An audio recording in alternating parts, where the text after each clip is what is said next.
একটু ভাবতে বলবো। ধরুন আপনার আদরের ছোট বোন স্বপ্ন দেখছে বড় হয়ে ডাক্তার হবে, কিন্তু বাবা মায়ের সামর্থ্য নেই। এখন ভরসা একমাত্র আপনি। দর্শক, গ্রাম থেকে শহরে আপনারই কাছে পাঠিয়েছে। ভেবে দেখুন তো এখন আপনি কি করবেন। দর্শক, আজ যাই করেন নিশ্চয়ই পড়াশোনা বাদ দিয়ে তাকে দিয়ে পতিতাবৃত্তি করাবেন না, কিন্তু 12 বছরের ছোট্ট বোনকে দিয়ে তাই করিয়েছে পাষণ্ড এক বড় বোন। এরকম কিছু ঘটনা নিয়েই 21-এর চোখের আমাদের এবারের পর্ব। পুরো সময়টাতে আপনাদের সঙ্গে আছি আমি ইলিয়াস হোসাইন। অনুসন্ধানে সহায়তা করেছেন জুলহাস কবির। অন্তু, বয়স 12 বছরের একটু বেশি। গ্রামের বাড়ি চাঁদপুর। বাবা মা যাকে পড়াশোনা করতে ঢাকায় পাঠিয়েছিলেন বড় বোন মাফিয়ার কাছে, আর সেই বোনই কিনা অন্তুকে 2000 টাকার বিনিময়ে 35 বছরের এক যুবকের কাছে দিয়ে দিলেন ঘন্টা খানেকের জন্য। কেন সেটি নিশ্চয়ই বলার প্রয়োজন নেই, কিন্তু অন্তুর স্বপ্ন পড়াশোনা করবে, নিজেকে ডাক্তার হতে হবে। সেই স্বপ্ন পূরণের যে এমন চড়া মূল্য দিতে হবে সেটি জানা থাকলে হয়তো এমন স্বপ্ন মরে গেলেও দেখতো না অন্তু। এখানে কারা আসে? তাদের নাম জানি না, নাম জানি না। কি করে তারা? যে কাজ করে করে চলে যায়। অন্তুর এই অন্ধকার জীবনে পা দেবার বয়স 2 মাস, কিন্তু প্রথম দিনের সেই দুঃসহ যন্ত্রণাদায়ক অভিজ্ঞতা সে আজও ভুলতে পারেনি। বলছে যে তুমি বাবাটার সাথে একটু কথা বলো, আমি আসতেছি। আচ্ছা, বলে বলে চলে গেছে। কে? আমার আপু। লজ্জার কারণে সে মাকে এসব কথা খুলে বলতে পারেনি। বাসায় জানে? বাড়িতে জানে? বাড়িতে জানে না। বাড়িতে কি বলেন স্যার? পড়াশোনার জন্য পড়াশোনার জন্য। আমি আম্মুর সাথে আম্মুর কাছে কিচ্ছু বলিনি। অন্তুর বোন মাফিয়া গ্রামে 2বার বিয়ে হবার পর ঢাকায় এসে সবশেষ পরিচয় হয় বাবু নামে একজনের সাথে। মূলত বাবুর কথাতেই মাফিয়া এই পথে পা বাড়ায়। বাবুর সাথে মাফিয়ার বিয়ে হবার পর গ্রাম থেকে মাস 2 আগে নিজের ছোট্ট বোন অন্তুকে আনার পর সবশেষ ভাগ্নি মনিরাকে এ পথের সাথে পরিচয় করায় মাফিয়া। মনিরার বয়স এখন মাত্র 8 বছর। না, আমার আব্বু গুলো জানি না। না জেনে তোমার বাড়িতে পড়াশোনা করতে আবার বাড়ি ফিরে যাবে? হ্যাঁ হয়েছে, আমার আমরা আম্মু বকা দিচ্ছে, তারপর আব্বুরে। ঘটনার এখানেই শেষ নয়। মাফিয়াকে না জানিয়ে অন্তুর দুলাভাই অর্থাৎ মাফিয়ার স্বামী বাবু নাকি অন্তুকে বিক্রি করবারও চেষ্টা করেছিল, আর তাতেই নিজের বিবেক নাড়া দেয় বাবুর বাসায় আসা যাওয়া আছে এমন একজনের। অন্তুকে উদ্ধারের আশায় ওই মেয়েই আমাদেরকে এসব তথ্য জানান।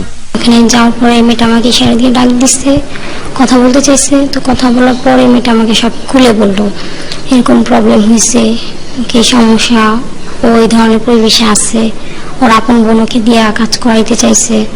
এগুলো মেয়েটা আমাকে নিজেই বলছে। পরে মেয়েটা আমাকে লাস্ট টাইম যখন নিজে ফোন দিছিল বাহির সাইড থেকে, মেয়েটা বলছে যে ওকে নাকি বাহিরে পাঠায় দেওয়া হবে।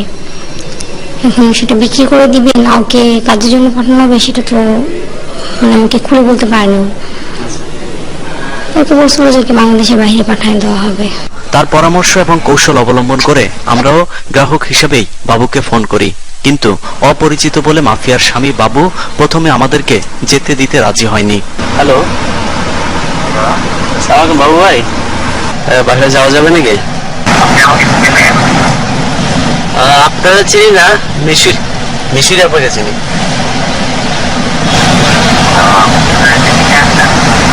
না, উনি আসবে না, ওই নাম্বার ছিল আর কি।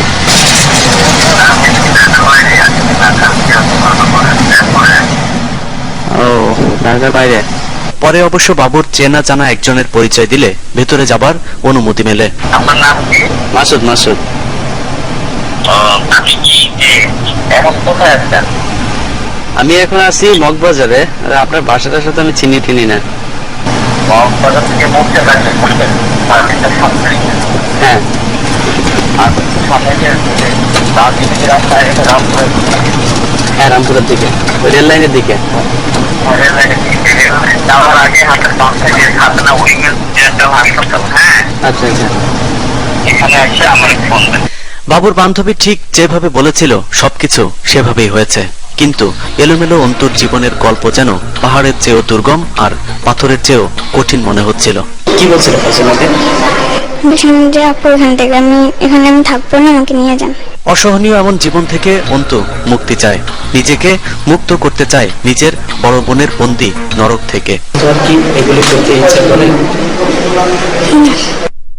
দর্শক, অন্তর জীবনের করুণ এমন পরিণতি জানার পর আপনাদের কি মনে হয়েছে তা জানি না, কিন্তু আমাদের মনে হয়েছে অন্তুকে উদ্ধার করা প্রয়োজন। অন্তুকে পাচারের হাত থেকে বাঁচানোর জন্য যা যা করা প্রয়োজন আমরা তাই করেছি। এসব তথ্য জানার পর আমরা অন্তুকে উদ্ধারের জন্য পুলিশের সহায়তা চাইলে পুলিশ তাকে উদ্ধারে এগিয়ে আসেন।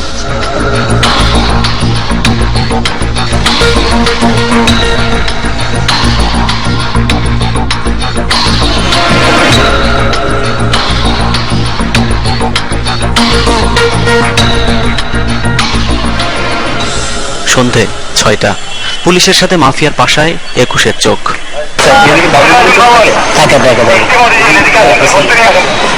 কিছুক্ষণ আগে বাড়ি হয়ে গেছে।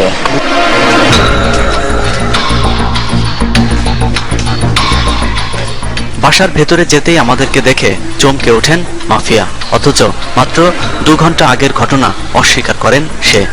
আমি এখানে কোনো কিছুই করি না, আমি বাসার ভেতরে কোনো লোকজন তুলি না, কোনো লোকজন আনি না বাসায়। বাইরের মেয়েদেরকেও পাওয়া যায় মাফিয়ার এই বাসায়, আর ছেলেদের সাথে যোগাযোগের কাজটি করেন তার স্বামী বাবু।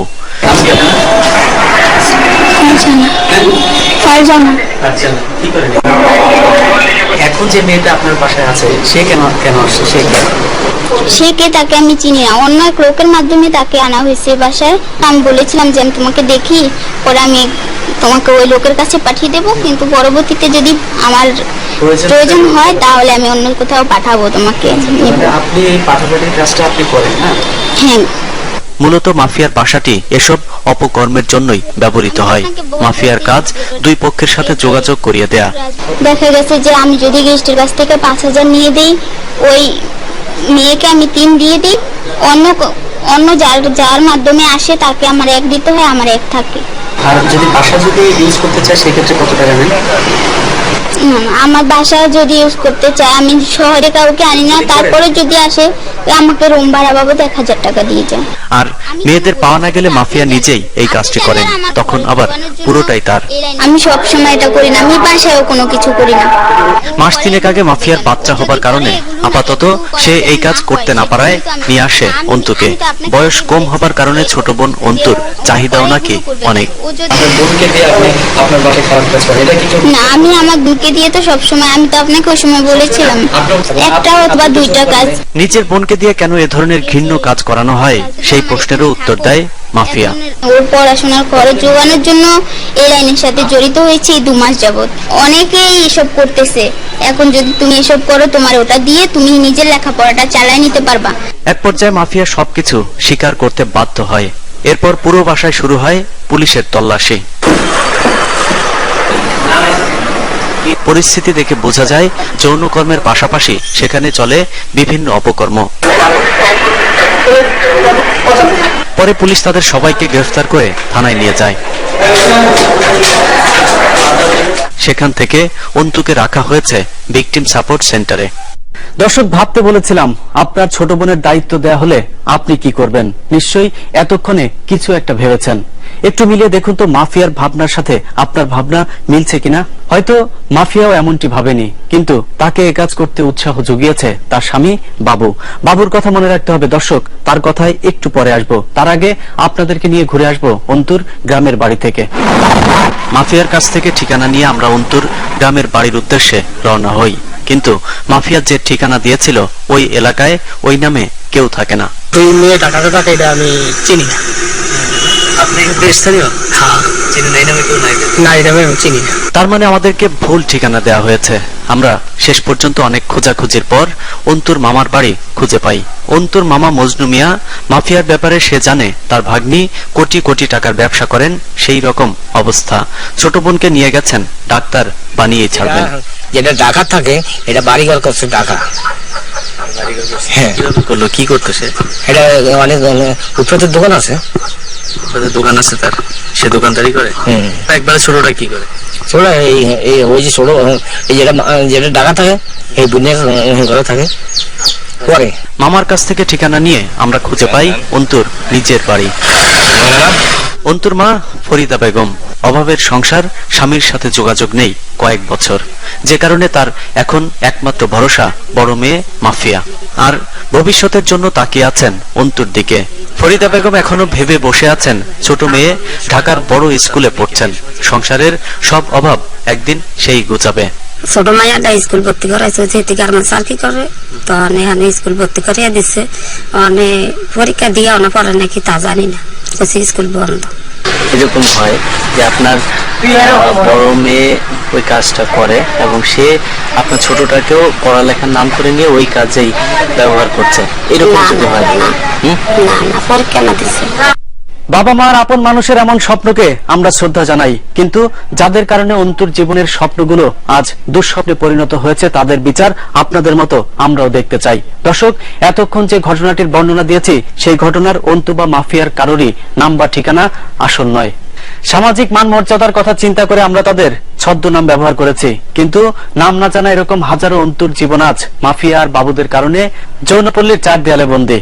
দর্শক, তাদের গল্প শোনাবো, তার আগে বিরতিতে যাচ্ছি। আশা করছি ফিরে এসে সঙ্গে পাবো।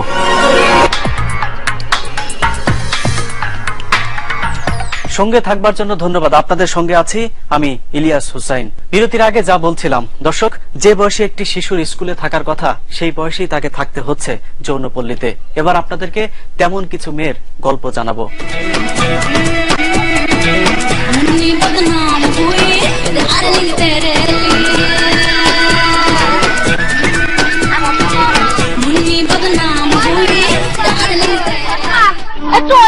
টাঙ্গাইল যৌনপল্লী, 2-4টি এনজিওর সহায়তা এখানকার যৌনকর্মীদের সন্তানরা স্কুলে যাবার সুযোগ পায়। অন্যরা সকলেই ছোট থেকেই শুরু করেন মায়ের পেশা।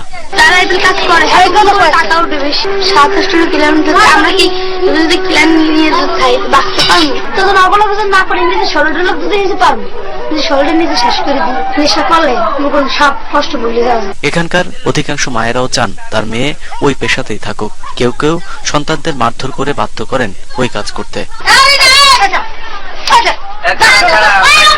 বলে থেকে লাইনে নামলে এরকম বলেছে, বলে দুদিন পরে এরকম গালাগালি দিয়েছে। কেউ আবার নিজের অজান্তে জড়িয়ে পড়ছেন পতিতাবৃত্তিতে। একটা মহিলার আপা ডাকতাম, সেই আর কি আমরা বললো যে দেখবো না, তুই এইভাবে কাজকর্ম না, এইভাবে রাস্তা রাস্তা না থেকে তুই চল তোর বাসায় কাজে দিয়ে দি। আমি তার কথা মতন বাসায় কাজে আসলাম, কিন্তু বাসায় কাজে এসে দেখি এইখানে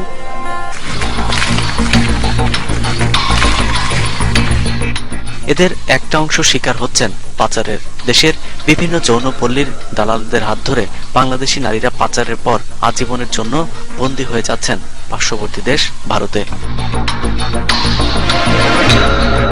দর্শক, এ তো গেল নিজের ইচ্ছায় অথবা পাচারের শিকার নারীদের নিষিদ্ধ পল্লীর গল্প, কিন্তু যারা অভাবের সংসারের হাল ধরতে এই পথে নামতে চান না তাদেরকেও অনেকটা জোর করে নামিয়ে দেওয়া হচ্ছে এই পথেই, তাও আবার সরকারি ব্যবস্থাপনায়। নিশ্চয়ই ভাবছেন সেটা আবার কিরকম। এদের সবাই সংসারে টানাপোড়েন আর অসচ্ছলতার কারণে বিদেশ যেতে ইচ্ছুক যাত্রী। অভাবের সংসারে একটু সুখের স্বপ্ন সাজাতে এরা স্বামী সন্তান রেখে জর্ডানে যাচ্ছেন। জর্ডান, সংযুক্ত আরব আমিরাত সহ মধ্যপ্রাচ্যের বেশ কয়েকটি দেশে পোশাক শ্রমিক ও গৃহকর্মীর ভিসায় কয়েক লাখ মহিলা শ্রমিক কাজ করছেন। তবে বিভিন্ন কাজের কথা বলা হলেও তাদের অনেকে ফিরে এসেছেন সম্ভ্রম হারিয়ে। গেছিলাম না ভালো, দেশের বাসা বাড়ি কাম, মালিক ভালো না, মালিক খারাপ। একটা অসহায় মেয়ে 7 বছর লেবানন থাইকাইছে, ও বাংলাদেশ আইছে একদম শূন্য খালি হাতে, একটা চাদর আর একটা সুইটার গায়ে দিয়ে আসছে। চাঁদপুরের মরিয়ম, হাজেরা আর রহিমা জর্ডান গিয়েছিলেন একটু বাড়তি উপার্জনের আশায়, কিন্তু সেখানে সম্মান বিক্রি করে দিতে রাজি না হয় ফিরতে হয়েছে খালি হাতে।